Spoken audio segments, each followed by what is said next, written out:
What's good, YouTube? American RX Addict again. What's good, people? What's good? Been busy lately, you know what I'm saying? A lot going on. But yeah, do a little presentation here about the Jacobite rebellion, who were the Jacobites, names, and even the voyages that he ordered come over here. And there were different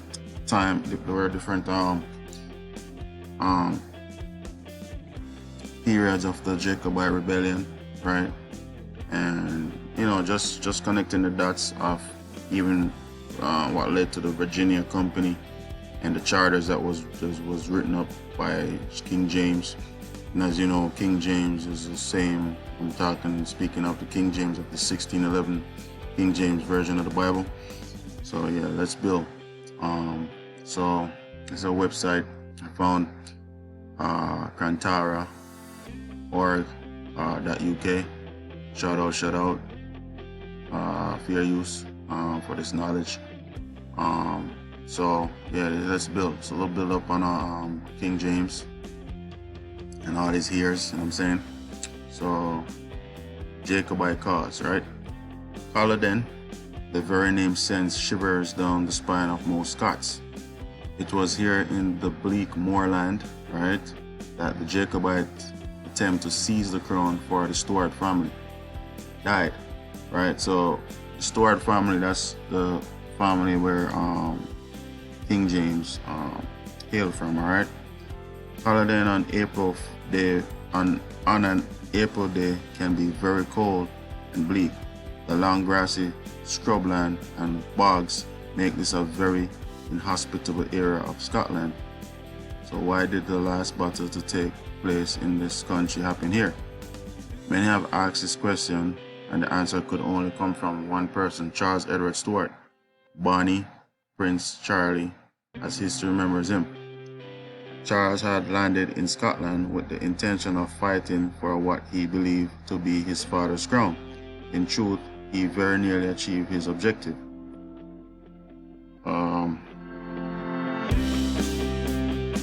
So, let me see.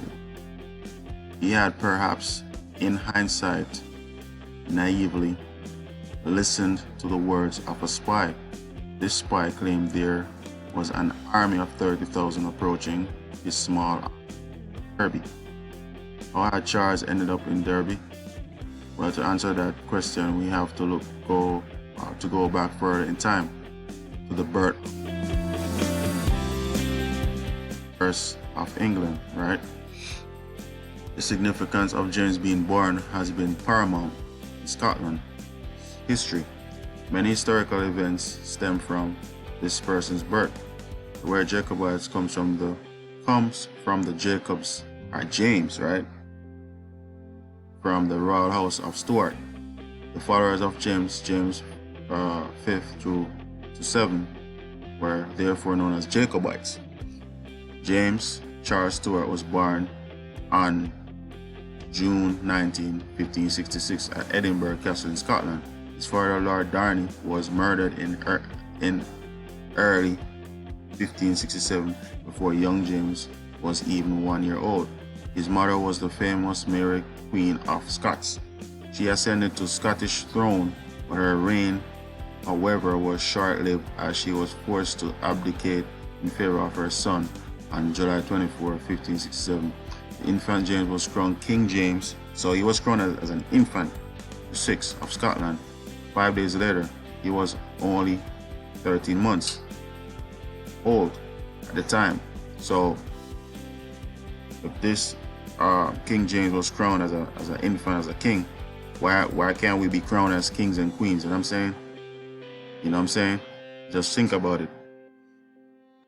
John Knox, who would go on to become a huge figure in the Restoration movement, preceded his coronation. James' mother Mary was imprisoned in England by her cousin Queen Elizabeth. You hear that, people? James' mother Mary was imprisoned in England by her cousin Queen Elizabeth. Who's on the throne over there now? Queen Elizabeth, right? And remember, the Jacobites, the original royalties, they were, they were looking like us over here, right? The chocolate tone people, right? And 19 years later, in February 3rd, 1587, was executed for a part in the conspiracy to assassinate Queen Elizabeth. So people, this war has been going on for a long time. King James never knew his mother, and so, like many monarchs of the time, King James was reared by neither father nor mother, or rather by tutors. Tutors, perhaps one of the most influential was George Buchanan, staunch Calvinist. It was under Mr. Buchanan's strict teaching methods that King James became one of the most learned and intellectually curious men to ever sit on any throne. Mr. Buchanan was 64 years old when he began tutoring the young king. When James was 19 years old, he felt it was time to rule his native Scotland. A few years later, he took Anne of Denmark to be his queen, right? So this is a family line right here. King James the 6th, right? Family, married 20 August 1589, right? Wife Anne, Denmark, children Henry, Frederick Stuart, Prince of Wales, right?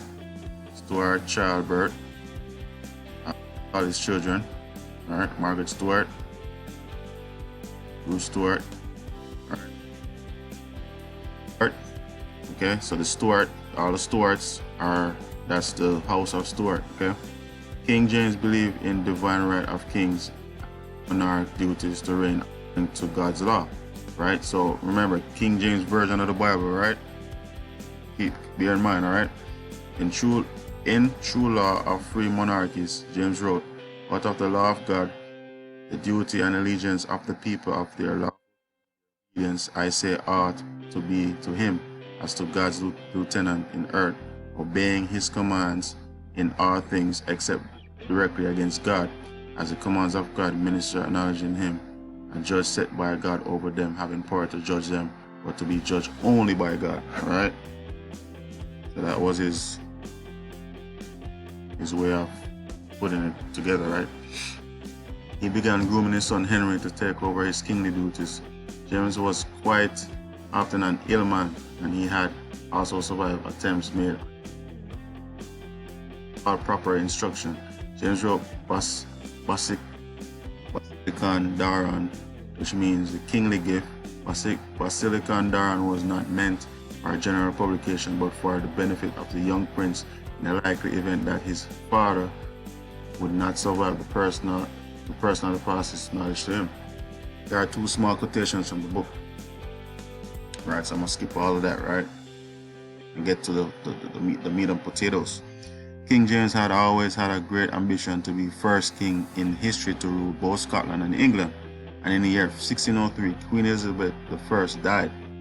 James was about to get his dream come true. James ascended to the English throne that year. He had already been king of Scotland for 36 years. He was now known as King James VI of Scotland and the first of England. All right. So pay attention. James VII and first was a master of the political game, and using his skills he kept his kingdom out of war. For the first time, a Scottish monarch held real power, and he used his power to greatly influence the whole of his empire. He supported literature both through his own writing and his patronage. There was peace during his reign, both with his subjects of foreign powers. James had many enemies in his court, and much of it was because he was a Scot ruling in England. So the beef was because he was a Scot and he was ruling in England, alright? As usual, some of his problems stem from religion. The Catholic religion was an enemy of King James. You hear that, people? The Catholic religion was an enemy of King James. Papists, as King James called them, attempted to assassinate him a number of times. Most notably in 1605, Roman Catholic Guy Fawkes, alright? You know that vendetta mask? The vendetta mask that people like to wear, like alkaline, you know what I'm saying? This is where the whole vendetta thing came from, alright? Guy Fawkes attempted to blow up Parliament when the king was to have been present.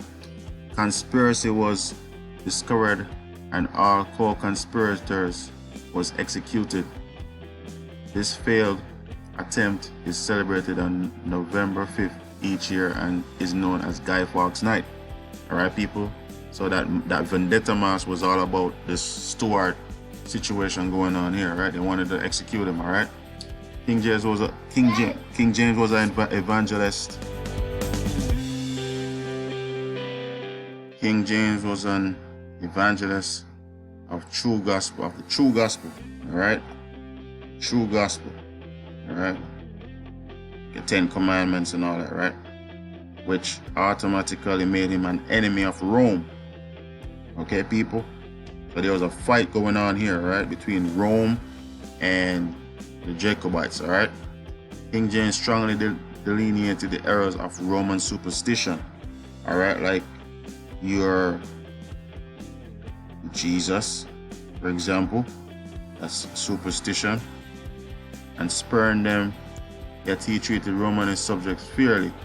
Catholic ambassador Niccolo Molin said this of King James: he is a Protestant. The king tries to extend his Protestant religion to the whole island. The king is a bitter enemy of our religion. He frequently speaks of it in terms of contempt. He is all the harsher because of this last conspiracy against his life. He understood that the Jesuit had a hand in it. So pay attention, the Jesuits are the ones who come over here and, you know what I mean, indoctrinate our people, alright? So this is an ongoing war from Europe, and it spilled over here, alright? A little recognized fact is that King James VI is the founding monarch of the United States. Pay attention. His reign, we have the first successful colonies planted on American mainland Virginia. Okay? Massachusetts and Nova Scotia, Latin for New Scotland. You hear that? Nova Scotia is New Scotland, okay? In southeast Canada, the king himself wrote and authorized the evangelistic grant charter to settle the colony of Virginia. Okay? So your whole United States was chartered by King James, as I spoke about this in earlier videos, okay? He wrote the charter to colonize out in the Americas, and King Charles as well. King Charles colonized the islands, all right? They're all from the same background, you know what I'm saying? To make habitation and to deduce a colony of sundry of our people into that part of America commonly called Virginia, in propagating of Christian religion to such people as yet live in darkness, to bring a settled and quiet government. Okay? So Virginia is really the United States, okay? Colony, company. Henry Frederick Stuart, Prince of Wales, 1594 to 1612, heir to James VI of Scotland, James I of England, spent considerable amount of time at Richmond Palace and with his sister Elizabeth Stuart and the son of John Lord Harrington of Kew Farm. His lordship was supposed to be looking after Elizabeth. He found that difficult when Henry died in 1612. Charles, later Charles I, replaced him as heir to the throne. Okay? The Hanoverian dynasty derived from Elizabeth's line. Alright? James died in 1625. Doctors at the time thought it was not life-threatening, but James would not heed their advice and drank a large amount of cold beer to dilute his fever. He would not let them minister to him because of his fear of pain. There is some suggestion that he was poisoned, but no proof. Okay? Charles I succeeded to the crown on his death at the chopping block. Oliver Cromwell, right? He was succeeded by Charles II for history of both kings. Okay? The next monarch was James VII. James Stuart was born October 14, 1633. at St. James Palace in London. He was the third